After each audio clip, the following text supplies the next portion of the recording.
And olsun səhərə, and olsun sakitləşən gecəyə. Rəbbin nə səni tərk etmişdi, nə də sənə acığı tutmuşdu. Həqiqətən, axirət sənə dünya həyatından daha xeyirlidir.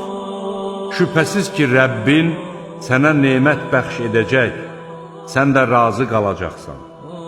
Məyər O, səni yetim çağında qoruyub sığınacaq vermədimi?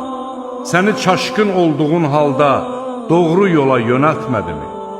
Biz yalnız sənə ibadət edir və yalnız səndən kömək diləyirik.